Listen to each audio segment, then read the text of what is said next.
আমার মা যখন আত্মহত্যা করে তখন আমার বয়স ১৪ বছর। অনেক কিছুই বুঝি আমি। আমার বাবা আমার মায়ের বোনকে একদিন সকালবেলা বিয়ে করে নিয়ে আসেন। মা তখন তরকারি কাটতেছিল। বাবার খালামণি একসাথে ঘরে ঢুকেছিল। তখন আমার খালামণি বোরকা পরা অবস্থায় ছিল।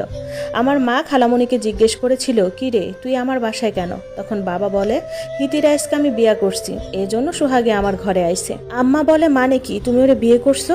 এই সোহাগী কথা বল, বোন হয়ে কিভাবে বোনের ঘর নষ্ট করলি? কেমনে পারলি? আমার ছোট ছোট দুইটা বাচ্চার কথা ভাবলি না?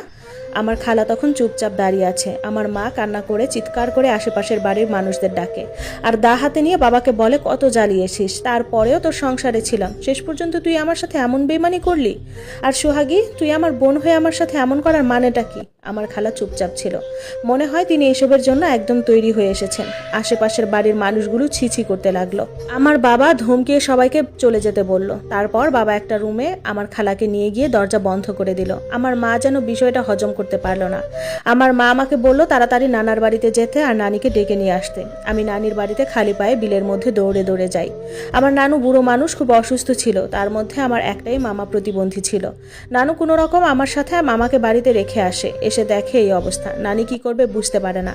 নানু রুমের দরজা অনেক বাড়ি দিয়েছে, দরজা ভাঙার অবস্থা, কিন্তু বাবা বা খালা কেউ দরজা খুলে না। নানু কান্না করতেছে, আম্মারে জড়িয়ে ধরে আর সোহাগীরে চিল্লায় বলে, তোর উপর গজব পড়বে, তুই কেমনে সংসারটা ভাঙলি, তোর বিচার হবে। তুই আমার এক নাতিন আর এক নাতির বাপরে কেমনে কইরা লইছস? আল্লাহ গো, তুমি কোন হানে? সাপের বাচ্চা পেটে লইছি, সাপের বাচ্চা হইব জানলে মেরে ফেলতাম। সারাদিন ঘরে কোনো রান্না হয়নি। আমারে আর ভাইরে পাশের বাড়ির এক কাকি ডেকে নিয়ে ভাত খাইয়েছে। সে মা সারাদিন উপসে ছিল। নানি মাগরিবের আজানের সময় চলে যায়, কারণ ঘরে প্রতিবন্ধী মামা, তারে দেখার কেউ নাই। আমার ছোট ৬ বছরের ভাইরে নানু সাথে করে নিয়ে যায় আর আমারে বলে যেন মারে দেখে রাখি। রাত ৯টার দিক বাবা দরজা খুলেছে। দরজা খুলে বাহিরের থেকে তালা দিয়ে কোথায় যেন যেতে দেখলাম। বাবা বাহির হওয়ার পর মা খালারে দরজার এপাশ থেকে বলে, কেমনে পারলি? নিজের জামাইয়ের ভাত খেতে পারস নাই, তাই বলে আমার সংসার ভাঙলি? অনেক গালিয়ে দিল মা, কিন্তু খালা একদম চুপ হয়ে থাকলো। ৩০ মিনিট পর বাবা আসলো, হাতে খাবারের প্যাকেট। তারপর রুমে ঢুকে দরজা বন্ধ করে দিল। রাত ১০টার দিকে বাবা মায়ের কাছে এসে বলল, দেখো আমি কোনো ঝামেলা চাই না, তোমরা দুই বোন মিলামিশা থাইকো। মা তখন বাবার জামার কলার ধরে বলে, জানোয়ারের বাচ্চা জানোয়ার, তুই কি মনে করছিস আমার সব কিছুর জন্য তুই দেয়, এমনকি আমার মরণের জন্যও? তখন বাবা মায়ের গায়ে হাত তুলে আর বলে, তোর মধ্যে কি আছে? কিচ্ছু নাই, কিছু পাই নাই, সেই জন্যই বিয়া করছি। তোর মতো মোটা বেডিরা আমার ভালো লাগে না, হের লেগা চিকন দেখা বিয়া করছি। এটা বলে বাবা রুমে ঢুকে যায় আর মা বসে বসে কাঁদে। আমাদের ঘরে ঝামেলা অনেক আগে থেকে, মা আর বাবার মধ্যে মিল ছিল না। আমার ছোট খালার ডিভোর্স হয় ৩ বছর আগে, এরপর আরেকটা বিয়ে হয়, কিন্তু সংসারটা করতে পারেনি। আমার বাবার সাথে ছোট খালার অনেক ভাব ছিল, প্রায় সময় আমাদের বাড়িতে এসে এসে থাকতো। আমার বাবা আর খালার মধ্যে এই রংলীলা মা বুঝতে পেরে খালাকে অনেক শাসায়, কিন্তু খালা কথা শোনে না। নানিরে জানায় মা, এমনি খালারে আমাদের বাড়িতে আসতে নিষেধ করে। আমার বাবার সাথে এসব নিয়ে মার অনেক ঝামেলা হয় আর মারে বাবা অনেক মারতো, কিন্তু তারা যে বিয়ে করে ফেলবে মা এটা কল্পনাও করতে পারেনি। সেই রাতে আমার আর ঘুম আসলো না। নিজের খালা কিভাবে এই কাজটা করতে পারলো? বাহিরের কোনো মানুষ হলে মেনে নিতে পারতাম।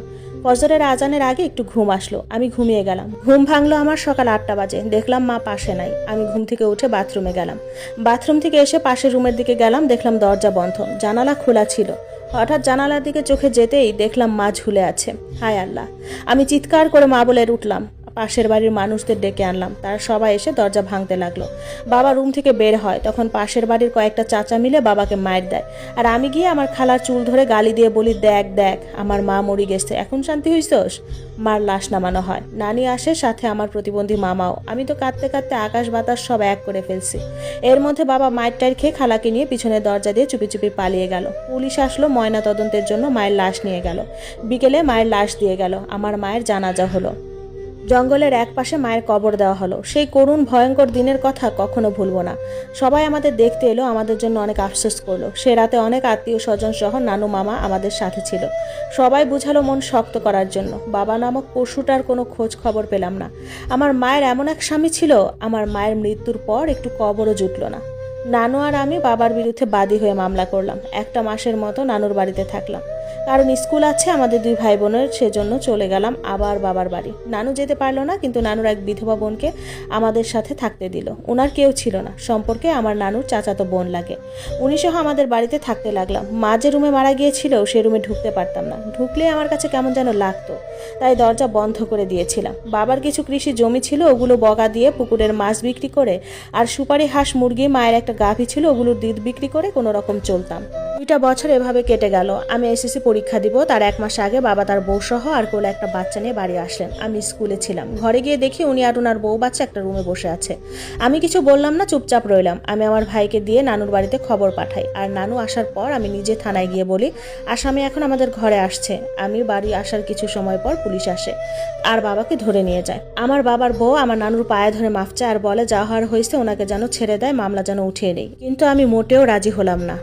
যাই হোক, এভাবেই দিন চলছিল। এর মধ্যে ইন্টার শেষ করলাম, ডিগ্রিতে ভর্তি হলাম। ডিগ্রি প্রথম সেমিস্টারে শেষ করার পর বিয়ের চাপ অনেক আসতে লাগলো। গ্রাম অনুযায়ী তখন বিয়ের বয়স পার হয়ে যাচ্ছিল। গ্রাম্য মানুষদের ভাষ্য মতে আমি বুড়ো হয়ে যাচ্ছি, কিন্তু আমি আমার কাজে অটল। আমি টিউশনি করাতে লাগলাম। আলহামদুলিল্লাহ, টিউশনি করে মাসে 10,000 পেতাম। 35 জন ছাত্রছাত্রী পড়িয়ে 10,000 আয় করতাম। তখনকার সময়ে তো গ্রামে টিচারদের এত দাম ছিল না। এর মধ্যে বাবা জেল থেকে ছাড়া পায়। জেল থেকে তার বউকে নিয়ে এসে আমাকে বাড়ি থেকে বের করে দেয়। আমি তখন পুলিশ নিয়ে এসে কোনো রকমে বাড়িতে ঠাঁই নেই। তার মধ্যে তিনি আমাকে আর ভাইকে স্বেচ্ছায় ত্যায্য করলেন। আমাদের কোনো কিছু দিবেন না। কোর্ট থেকে তিনি উকিল ধরে ত্যায্য করলেন। আমি কোনো রকম পুলিশ উকিল সব ধরে ঘর থেকে বের হলাম না, কিন্তু সম্পূর্ণ আলাদা করে দেয়। ওনার কিছুতে হাত দিতে দেয় না। আগে মাছ বিক্রি করতে পারতাম, এখন সেটাও পারি না। এসব করার জন্য আমাকে একটা বাছুর বিক্রি করতে হলো, কারণ টাকা না দিলে তো আর কেউ খালি খালি দৌড়াবে না। মাকে অনেক মিস করতাম, আজ মা নেই বলে জীবনটা এমন।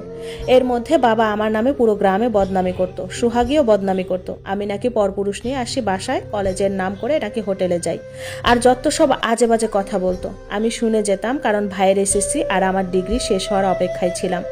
আমার বাবা আমার 2 ভাই বোনের নামে এটাও বলেছে আমি নাকি আমার ভাইয়ের সাথে শারীরিক সম্পর্ক করে যৌবন চাহিদা মিটাই, এজন্য বিয়ে করি না। নাউজুবিল্লাহ। আমার ভাই আমার সন্তান, সেই সন্তানের মতো ভাইকে নিয়ে এসব যখন বলে বেড়াইতেছিল, আমি দানি আমার বাবাকে কোপাতে যাই আর তার হাতে একটা কোপ বসাই দিই, কারণ আমার এই কথাটা মোটেও সহ্য হচ্ছিল না। কোপ বসানোর পর আমি আমার ভাই সহ গরু মুরগির সব নিয়ে আমার নানুর বাড়ি চলে আসি। আমার বাবা হাল ছাড়েনি, আমার নানুর বাড়িতে এসেও আমার নামে বদনামি ছড়াতে শুরু করলো। অনেক করুণ কাহিনী, যা বলে বোঝাতে পারবো না। আমার ডিগ্রি শেষ হলো, ভাইয়ের এসএসসি শেষ হলো।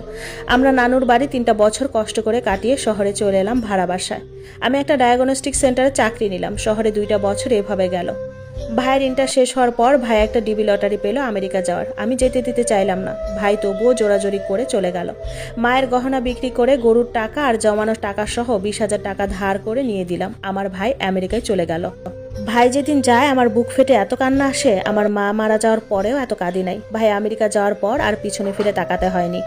আমি দেশে এমবিএ শেষ করে একটা কোম্পানিতে জব করছিলাম, আর ভাই ওখানে চাকরি করছিল। ভাই আমেরিকা যাওয়ার 6 বছর পর আমাকে নিয়ে যায়। আমার ভাই সেখানের এক ছেলের সাথে আমার বিয়ে দেয়। ভাই এখনো বিয়ে করে নাই। আমি আলহামদুলিল্লাহ স্বামী আর এক সন্তান এবং আমার ভাইকে নিয়ে ভালো আছি। দেশে এখনো যায়নি, তবে যাওয়ার ইচ্ছে আছে। আমার বাবার খবর তেমন জানি না, শুনেছি তার 3টা বাচ্চা আছে, সুখেই নাকি আছে। আল্লাহ একজন আছেন, তিনি